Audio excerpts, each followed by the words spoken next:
دا bench یہ شہر کا سب سے پوش علاقہ تھا۔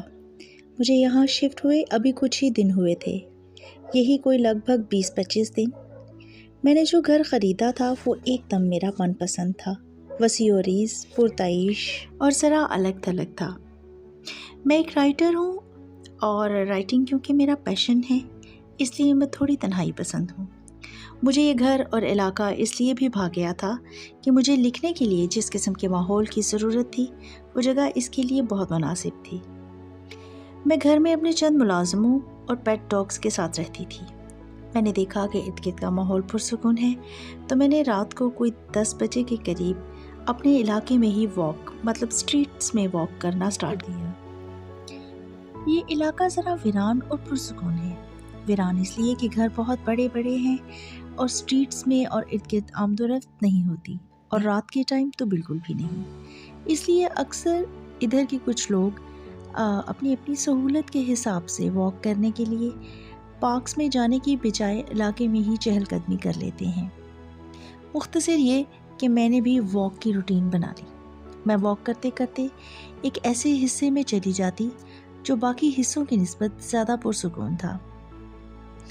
وہاں میں نے ایک دن ایک بہت بڑے سے گھر کے سامنے گراؤنڈ نما حصے میں، جو تمام گھروں کے سامنے اپوزٹ سائڈ میں بنے ہوئے تھے اور وہاں پر بینچ بھی لگے ہوئے تھے، بہت خوبصورت بینچ۔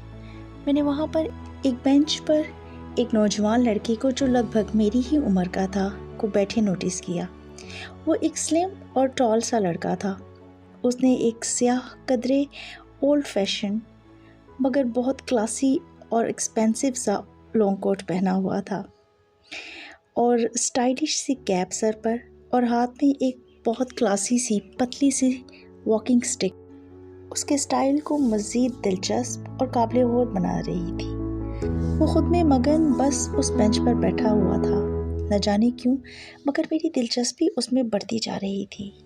میں جب بھی وہاں سے گزرتی ایک نگاہ غیر محسوس طریقے سے اس پر ڈالتی، مگر اس نے کبھی نگاہ اٹھائی ہی نہیں کہ میں اس سے گفتگو کر پاتی۔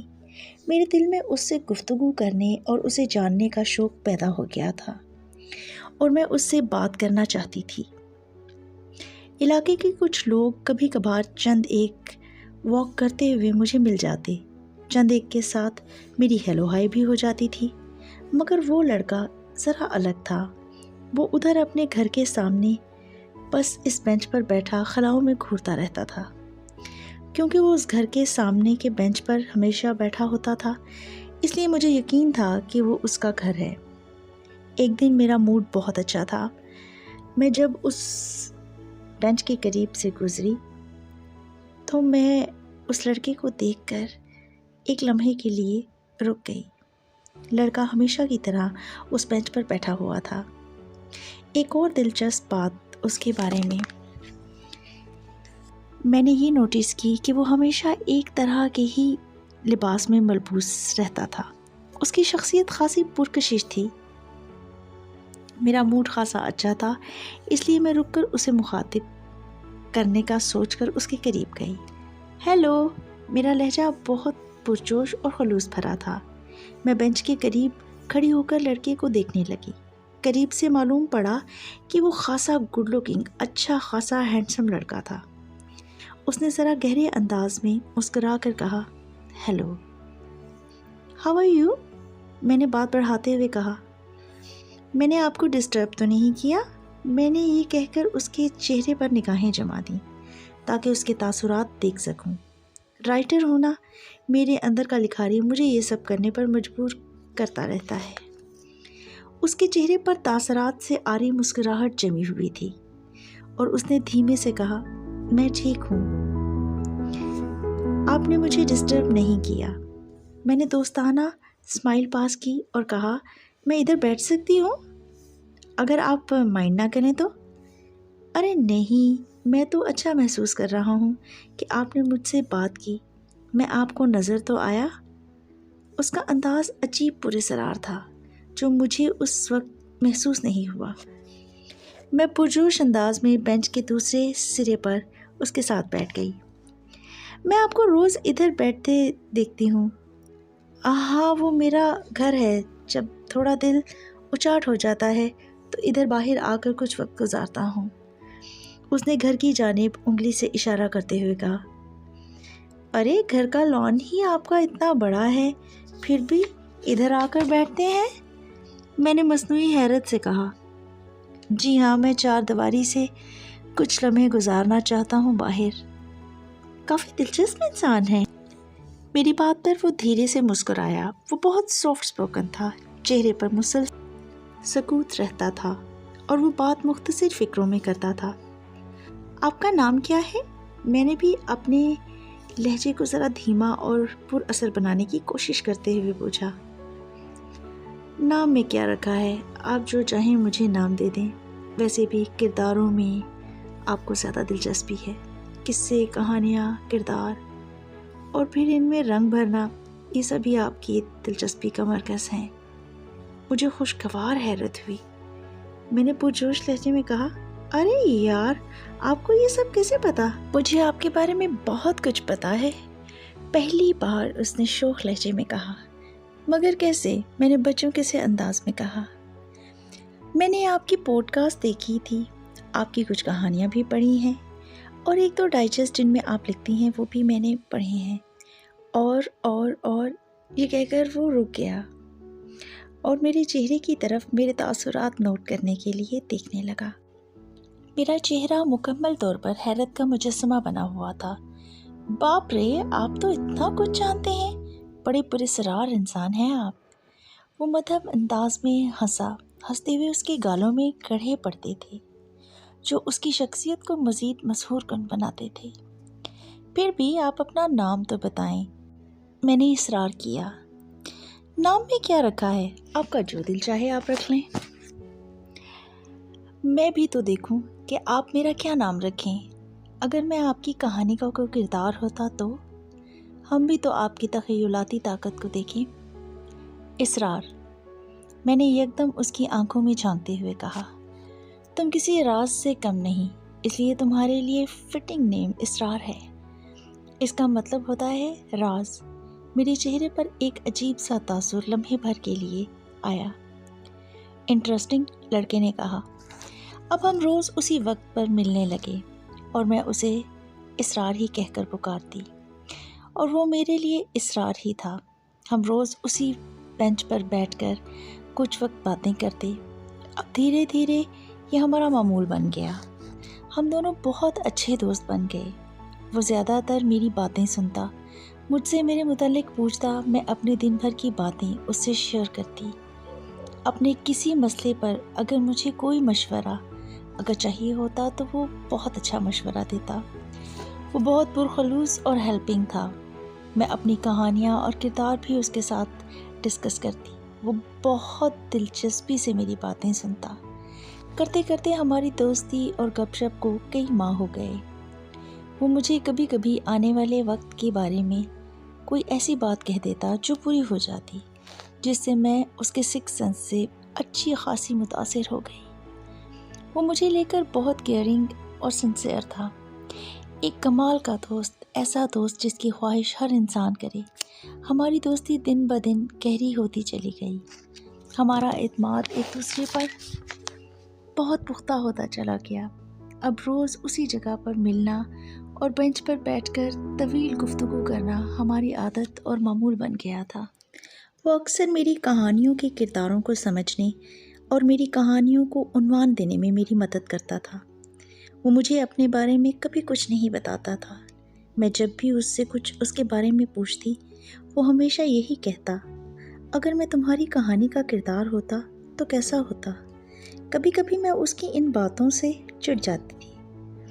میں نے کئی بار اسرار سے کہا، اسرار تم میرے گھر آؤ، کھانے پر، کافی پر میں کافی بہت بناؤں گی۔ مجھے کافی بہت اچھی بنانی آتی ہے۔ نہیں بابا، میں تمہارے گھر نہیں آ رہا۔ کیوں؟ میں نے غصے سے کہا۔ وہ کیا ہے تم نے گھر میں کتے پال رکھے ہیں اور مجھے کتوں سے ڈر لگتا ہے۔ وہ یہ کہہ کر ہنسنے لگا اور میری بھی ہنسی چھوٹ گئی۔ دن ایسے ہی ہنستے بولتے گزرتے چلے گئے۔ اب تو شاید اس کے گھر کے چوکیدار کو بھی ہمیں روز بینچ پر بیٹھ کر باتیں کرتے دیکھنے کی عادت ہو گئی تھی۔ ایک آدھ بار میں نے اسے خاص طور پر ہمیں گھورتے دیکھا۔ میں نے اسرار سے کہا، یہ تمہارا چوکیدار کچھ عجیب آدمی لگتا ہے، دیکھو نا، خاص کر آگے آ کر ہمیں یوں حیرت سے دیکھ رہا ہے جیسے ہم کوئی اور ہی مخلوق ہوں۔ وہ عجیب سے بکھلاہٹ بھرے لہجے میں بولا، ارے نہیں، وہ کافی دیر ہو گئی ہے نا، اس لیے مجھے دیکھنے آیا ہوگا۔ سنو، ٹائم کافی زیادہ ہو گیا ہے، تم اب گھر جاؤ۔ کیسے دوست ہو، آج تک تم اتنا نہ ہوا کہ مجھے گھر تک چھوڑنے ہی چلے جاؤ، میں نے منہ بناتے ہوئے کہا اور چل پڑی۔ پیچھے سے اس نے بلند آواز میں کہا، گڈ بائے، اور میں نے بنا پیچھے مڑے دیکھے گڈ بائے کہا اور چل پڑی۔ ایک دن میں واک کے لیے نکلی تو میرا کتا بھی میرے ساتھ نکل پڑا۔ جب میں اسرار کی گلی میں ٹرن ہوئی تو کتے نے برے سے بھونکنا سٹارٹ کر دیا۔ نہ جانے کیوں وہ اتنا برے سے ریئیکٹ کر رہا تھا۔ میں بڑی مشکل سے اسے قدرے ریلیکس کر کے جب بینچ کی طرف آئی تو ادھر تو اسرار موجود ہی نہ تھا۔ اتنے وقت کی دوستی میں آج پہلی بار ایسا ہوا تھا کہ اسرار نہ آیا ہو۔ میں خاصی اپسیٹ ہو گئی، مجھے بہت عجیب لگ رہا تھا۔ دراصل مجھے عادت ہو گئی تھی اسرار سے گپ شپ لگانے کی۔ مجھے تھوڑی پریشانی بھی ہوئی کہ اس کی طبیعت ٹھیک ہو، کہیں کوئی مسئلہ نہ ہو، مگر خیر میں گھر آ گئی۔ اس دن مجھے عجیب بے چینی سی رہی۔ اگلے دن گئی تو وہ اپنی جگہ پر موجود تھا۔ آج وہ ذرا مرجھایا ہوا لگا، بجھا بجھا سا۔ تم کل کہاں تھے، کیوں نہ آئے؟ میں نے بینچ پر بیٹھتے ہوئے پوچھا۔ وہ خاموش رہا۔ میں نے اس کی آنکھوں میں جھانکا اور اشارے سے پوچھا کہ کیا ہوا؟ کچھ خاص نہیں، وہ اداسی سے بولا۔ طبیعت تو ٹھیک ہے؟ تم کل کہاں تھے؟ میں نے فکر مندی سے پوچھا۔ یہ تو تم بتاؤ رائٹر صاحبہ کہ اگر میں تمہاری کہانی کا کردار ہوتا تو کہاں ہوتا اور کیا ہوتا؟ میری زندگی کے ساتھ کیا ہوتا؟ اس کے چہرے پر ایک عجیب سا، مجھے نہ سمجھ آنے والا تاثر چسپاں نظر آیا۔ یہ کیا بات ہوئی اسرار؟ میں نے جھنک کر کہا۔ آج وہ مجھے بہت مختلف لگ رہا تھا۔ اس نے بات کو ٹال دینے والے انداز میں کہا، اچھا وہ جو تم فلاں ڈائجسٹ کے لیے کہانیوں کا ایک سلسلہ لکھ رہی ہو، اس ماہ کے لیے جو کہانی لکھ رہی ہو، اس کا کیا بنا؟ مرکزی کردار کب دم توڑ رہا ہے؟ مطلب اس کا کیا اختتام ہو رہا ہے؟ مجھے اس کی بات ذرا عجیب سی لگی، مگر بہرحال میں معمول کے مطابق اس سے کہانی اور اس کے کرداروں کو ڈسکس کرنے لگی۔ سنو، تم میرا خاتمہ کب کرو گی؟ اس نے بظاہر مجھے چھیڑنے والے انداز میں کہا۔ کیا فضول باتیں کرتے ہو تم؟ میں نے منہ بناتے ہوئے کہا۔ اب دوبارہ پلیز اپنے کتے کو ساتھ مت لانا، وہ کیا ہے نا، تم تو جانتی ہو مجھے کتوں سے کتنا ڈر لگتا ہے۔ مجھے خاصی حیرت ہوئی کہ اسے کیسے پتا کہ میں اپنے ڈاگ کے ساتھ کل آئی تھی۔ وہ تو کل آیا ہی نہیں تھا، مگر میں نے اس پر ظاہر نہیں کیا کہ مجھے اس کی اس بات پر حیرت ہوئی ہے۔ اس دن جب میں گھر پہنچی تو بوجھل بوجھل سی تھی، میری طبیعت عجیب بیزار ہو رہی تھی۔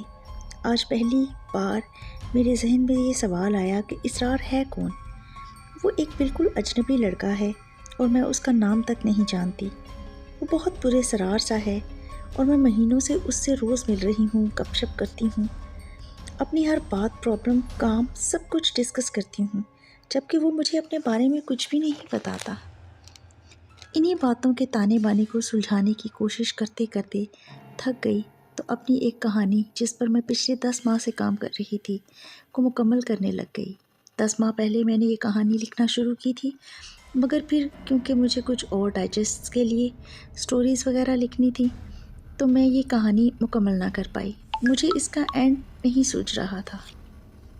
آج کافی ٹائم کے بعد کہانی مکمل کرنے کا ذہن بنا تھا، بس میں نے قلم پکڑا اور لکھنے میں مگن ہو گئی۔ اگلے دن میں بہت خوش تھی کہ میں اسرار کو بتاؤں گی کہ میں نے اپنی سب سے مشکل کہانی مکمل کر لی ہے۔ میں مقررہ وقت پر نکل پڑی، مگر یہ کیا؟ بینچ تو خالی تھا۔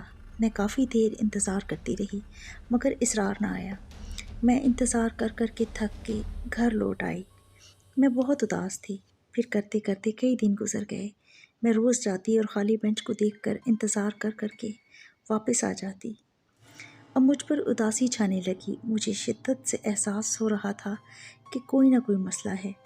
میں اسرار کو بہت مس کرتی اور مجھے بہت غصہ بھی آتا کہ اتنے مہینوں کی دوستی اور اتنا سارا وقت ساتھ گزارنے کے باوجود بھی ایک بار بھی اسرار نے میرے بارے میں نہیں سوچا، لمحہ بھر کے لیے ملنے آ کر آگاہ نہ کیا کہ مسئلہ کیا ہے۔ کرتے کرتے پورے 10 دن ہو گئے۔ مجھے شدید بے چینی اور الجھن ہو رہی تھی۔ میں نے پکا ذہن بنا لیا کہ میں اسرار کے گھر آج تو ضرور جاؤں گی اور اس کا پتہ کروں گی۔ لہٰذا اس دن خالی بینچ دیکھ کر مایوس ہونے کے بعد اس کے بڑے سے گھر کی جانب چلی گئی۔ گارڈ جھٹ سے آیا۔ جی بی بی جی، گارڈ نے پوچھا۔ وہ اسرار میرا مطلب ہے وہ لڑکا ادھر رہتا ہے، ذرا اس کو بلا دیں، میں نے الجھے ہوئے انداز میں کہا۔ لڑکا؟ کون لڑکا؟ گارڈ نے حیرت سے پوچھا۔ گھر کا مالک، وہ جو اکثر میرے ساتھ اس بینچ پر بیٹھ کے باتیں کرتا ہے، وہ والے، میں نے سمجھانے والے انداز میں ہاتھ سے اشارہ کیا۔ میں نے تو کسی کو نہیں دیکھا آپ کے ساتھ۔ ہاں، آپ اکثر اس بینچ پر اکیلی بیٹھی ہوتی ہیں، آپ کو دیکھا ہے، مگر کسی صاحب کو تو میں نے نہیں دیکھا۔ اور ادھر تو کوئی رہتا ہی نہیں ہے، گھر ابھی تک بلڈر کے پاس ہے، یہ تو ابھی بکا ہی نہیں۔ گارڈ نے مجھے یوں دیکھا جیسے میری دماغی حالت پر اس کو شک ہو۔ میں غصے، شرمندگی اور پریشانی کے ملے جلے جذبات لیے ادھر سے نکل پڑی۔ پورے راستے میں میرے دماغ میں اسرار کی آوازیں اور باتیں گونجتی رہیں۔ تمہارا جو نام چاہے رکھ لو، نام میں کیا رکھا ہے، ویسے بھی کرداروں میں آپ کو زیادہ دلچسپی ہے۔ اگر میں آپ کی کہانی کا کردار ہوتا تو کیا ہوتا؟ میرا خاتمہ کب کر رہی ہیں آپ؟ یہ سب فکریں میرے دماغ کو دیمک بن کر چاٹنے لگے۔ میرا ذہن آوازوں سے گونج رہا تھا اور یہ گونج ایسی تھی کہ مجھے چلنا مشکل ہو رہا تھا۔ میرا چہرہ سرخ ہو رہا تھا۔ ان تمام ملے جلے جذبات کی تمتماہٹ میرے چہرے پر عیاں تھی۔ میں گھر پہنچتے ساتھ ہی اپنے کمرے میں آ گئی۔ یہ آوازیں میرا پیچھا نہیں چھوڑ رہی تھیں۔ مجھے لگ رہا تھا کہ میرا دماغ پھٹ جائے گا اور میں پاگل ہو جاؤں گی۔ میں نے ٹیبل پر پڑے گلاس میں کچھ پانی انڈیلا اور چند گھونٹ پانی پی کر چیئر پر بیٹھ گئی۔ مجھے ہلکا سا سکون محسوس ہوا۔ اچانک نہ جانے کیوں نگاہ ٹیبل پر پڑے پین اور اس کی بائیں اور پڑے رائٹنگ پیڈ پر پڑی۔